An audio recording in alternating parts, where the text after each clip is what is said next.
Assalamualaikum warahmatullahi wabarakatuh. Perkenalkan, nama saya Indra Pratama dengan NIM 2312601 dari program studi kedokteran gigi Fakultas Kedokteran Universitas Mula Warman. Jadi di video kali ini saya akan membahas tentang bagaimana awal mulanya bahasa Indonesia itu ada. Jadi bahasa Indonesia itu ada sejak abad ke-7 dan sudah dimulai dipakai di Asia Tenggara. Lalu ada bukti-bukti juga yang menyatakan bahwa bahasa ini telah dipakai sejak dari abad itu, yaitu dengan ditemukannya prasasti-prasasti. Salah satunya ditemukannya prasasti di Palembang, yaitu di prasasti kedudukan bukit pada tahun 683 Masehi. Dan juga ditemukannya prasasti di Jawa Tengah, tepatnya di Gandasuli pada tahun 832 Masehi. Lalu pada zaman Sriwijaya, bahasa Melayu ini dipakai sebagai bahasa kebudayaan, yaitu bahasa buku pelajaran agama Buddha. Bahasa Melayu juga dipakai sebagai bahasa perhubungan antar suku di Nusantara dan sebagai bahasa perdagangan, baik sebagai bahasa antar suku di Nusantara maupun sebagai bahasa perdagangan terhadap para pedagang yang datang dari luar Nusantara.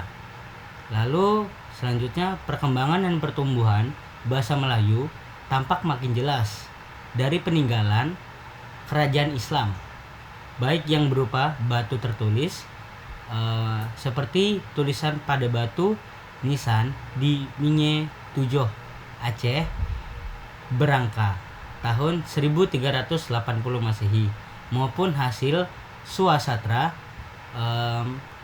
pada abad ke-16 dan 17 seperti syair Hamzah, Fansuri, Hikayat, Raja-Raja Pasai, Sejarah Melayu, Taju Salatin, dan juga Busta Nusalatin.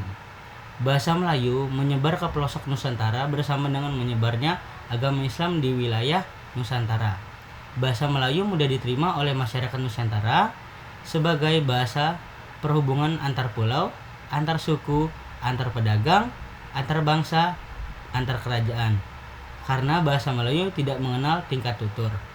Bahasa Melayu dipakai di mana-mana di wilayah Nusantara, serta makin berkembang dan bertambah lagi dengan kukuh keberadaannya. Bahasa Melayu yang dipakai di daerah di wilayah Nusantara dalam pertumbuhannya dipengaruhi oleh corak budaya daerah. Bahasa Melayu menyerap kosakata dari berbagai bahasa, terutama dari bahasa Sanskerta, bahasa Persia, bahasa Arab, dan juga bahasa-bahasa Eropa. Bahasa Melayu pun dalam perkembangannya muncul dalam berbagai variasi dan dialek. Perkembangan bahasa Melayu di wilayah Nusantara mempengaruhi dan mendorong tumbuhnya rasa persaudaraan dan persatuan bangsa Indonesia. Komunikasi antar pulau yang bangkit pada masa itu menggunakan bahasa Melayu. Para pemuda pergerakan secara sadar mengangkat bahasa Melayu menjadi bahasa Indonesia yang menjadi bahasa persatuan untuk seluruh bangsa Indonesia. Bahasa Indonesia itu lahir pada tanggal 28 Oktober 1928. Pada saat itu, para pemuda dari berbagai pelosok Nusantara berkumpul di suatu tempat dalam kerapatan pemuda dan mereka mengucapkan ikrar. Yang pertama, bertumpah darah yang satu, tanah Indonesia. Yang kedua, berbangsa yang satu, bangsa Indonesia. Dan yang ketiga, menjunjung bahasa persatuan bangsa Indonesia. Ikrar para pemuda ini dikenal dengan nama Sumpah Pemuda. Lalu dengan adanya unsur yang ketiga dari Sumpah Pemuda merupakan pernyataan tekad bahwa bahasa Indonesia merupakan bahasa persatuan. Pada tahun 1928 itulah bahasa Indonesia yang dikukuhkan kedudukannya sebagai bahasa nasional.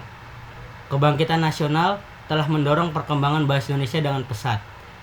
Peranan kegiatan politik, perdagangan, persurat kabaran, dan majalah sangat besar dalam memodernkan Bahasa Indonesia. Proklamasi Kemerdekaan Republik Indonesia pada tanggal 17 Agustus 1945 telah mengukuhkan kedudukan dan fungsi bahasa Indonesia itu sendiri secara konstitusional sebagai bahasa negara. Kini bahasa Indonesia dipakai oleh berbagai lapisan masyarakat Indonesia, baik di tingkat pusat maupun di tingkat daerah. Sekian perkembangan bahasa Indonesia yang saya rangkum. Terima kasih. Assalamualaikum warahmatullahi wabarakatuh.